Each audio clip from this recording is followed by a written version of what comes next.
Subhas Chandra Bose stands as one of India's most radical, beloved, and legendary freedom fighters. He built an army to challenge British rule directly, cementing a legacy that rivaled the biggest political names of his era. But his historical record closed abruptly on August 18, 1945.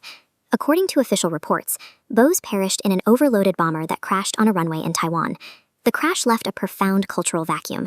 Crucially, Allied forces and Indian officials never recovered a body. There were no photographs of the wreckage and no definitive physical proof of his death. When a nation loses a mythological figure without a body to bury, the history books refuse to stay closed. The void practically demands to be filled by rumors, sightings, and proxies. 40 years later, in the temple city of Ayodhya, an unnamed, reclusive ascetic passed away. Locals knew him only as Gumnami Baba, or Bhagwanji. For 3 decades, this monk lived an extreme life of seclusion. He never showed his face in public, choosing instead to speak to his devoted followers exclusively from behind a curtain. When local authorities opened his 26 wooden trunks to inventory his estate, they found items completely alien to a life of ascetic poverty. The boxes contained gold Rolex watches, extensive global geopolitical literature, and high-end optics like these vintage binoculars. The inventory also yielded highly specific identifying artifacts. Police cataloged personal letters written by former Indian National Army intelligence officers, alongside framed private photographs of Subhas Chandra Bose's parents. A supposedly impoverished, nameless monk living in hiding possessed the exact personal artifacts and intelligence network of India's most famous missing rebel. Decades of testimony began to surface. Prominent politicians and former freedom fighters who had personally met Bhagwanji went on the record. They swore the man behind the curtain was Bose. Investigators found a handwritten document in the monk's belongings, now known as the Hanoi Note. It contained inexplicably accurate, granular details regarding Vietnam's political formation in 1945 and the specific movements of American intelligence agents in the region.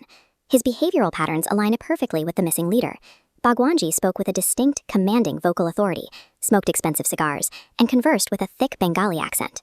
The sheer volume of this highly specific circumstantial evidence created a physical case that the state could no longer ignore or dismiss as local folklore. The government intervened by forming the Mukherjee Commission. Their mandate was to apply modern forensic science to the growing mountain of artifacts and finally settle the rumors. The investigation immediately hit a wall. When professional examiners compared Bhagwanji's letters to Bose's archives, they reached opposite conclusions, leaving the investigation in a total stalemate. The commission then turned to biology. They had recovered 9 teeth stored in a matchbox among the monk's belongings.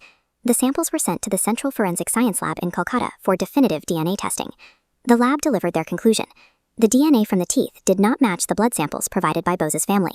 Hard science had seemingly closed the case, but the scientific community pushed back. Independent experts reviewed the lab's report, pointing out massive methodological flaws in how the government analyzed the degraded samples.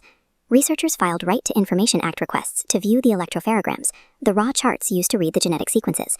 The government repeatedly refused to release the raw DNA data.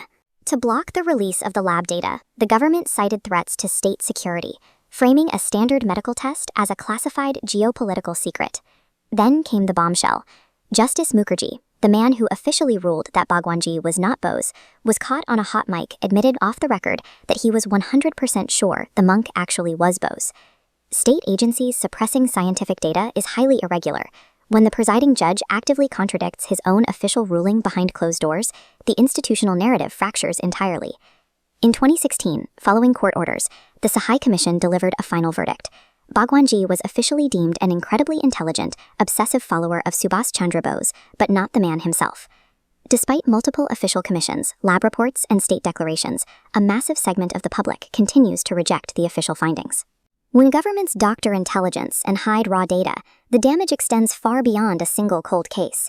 It actively trains the public to view every official statement with extreme suspicion. By prioritizing state secrets over open data, the government has ensured that the myth of Subhas Chandra Bose will never truly be laid to rest.